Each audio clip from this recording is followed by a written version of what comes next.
আসসালামু আলাইকুম প্রিয় শিক্ষার্থীরা, ডেইলি 1 আওয়ার ইংলিশের আজকের এই ক্লাসে সবাইকে স্বাগতম। আজকে আপনাদের সঙ্গে আলোচনা করব ইংরেজি খুব গুরুত্বপূর্ণ একটি বিষয়, জিরান্ড এবং পার্টিসিপল। আজকের এই ক্লাসের মধ্য দিয়ে আশা করছি জিরান্ড এবং পার্টিসিপলে কোনো কনফিউশন থাকবে না। তো শুরু থেকে শেষ পর্যন্ত ক্লাসটি দেখতে হবে, এই ধৈর্য থাকতে হবে।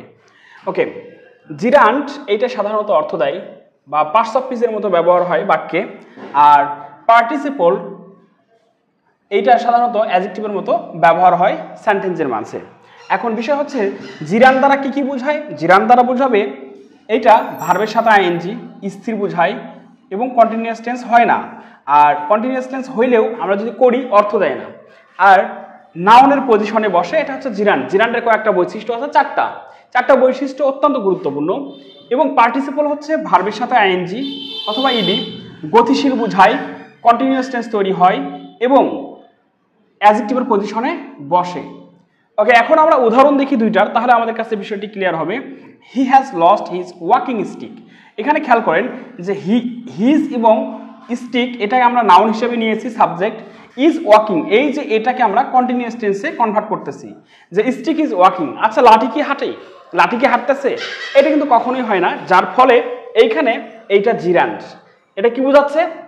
স্থির বোঝাচ্ছে, কন্টিনিউয়াস টেন্স হয়নি এবং কোথায় নাউনের পজিশনেও বসেনি, বা সরি এটা হচ্ছে কোথায় নাউনের পজিশন, অর্থাৎ এখানে এই ওয়াকিং স্টিক পুরোটা দিয়ে একটা ফ্রেজ গঠন করেছে, নাউন ফ্রেজ।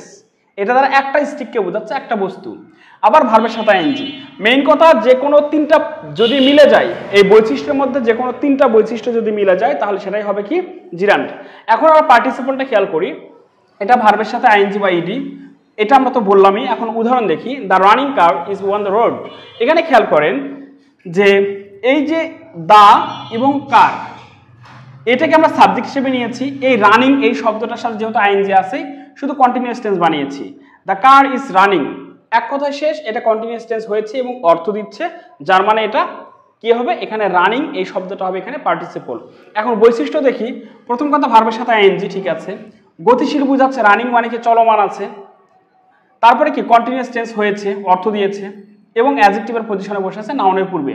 আর্টিকেলের পরে দুইটা শব্দ থাকলে প্রথমটা হয় অ্যাডজেক্টিভ আর দ্বিতীয়টা হয় নাউন। আমি আশা করছি আপনারা এটা বুঝতে পেরেছেন। আর আমাদের অফলাইন ব্যাচ মাইমেনসিং, এটা মিরবাড়িতে, অর্থাৎ মিরবাড়ি কলেজ রোড।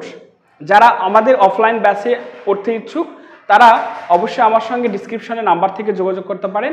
ইনশাল্লাহ আমি আশা করছি আপনাদের একই সঙ্গে অ্যাডমিশন এবং এইচএসসি দুটোই কভার হবে। সকলকে অসংখ্য ধন্যবাদ আজকের ক্লাসটি ধৈর্য সহকারে দেখার জন্য। আসসালামু আলাইকুম।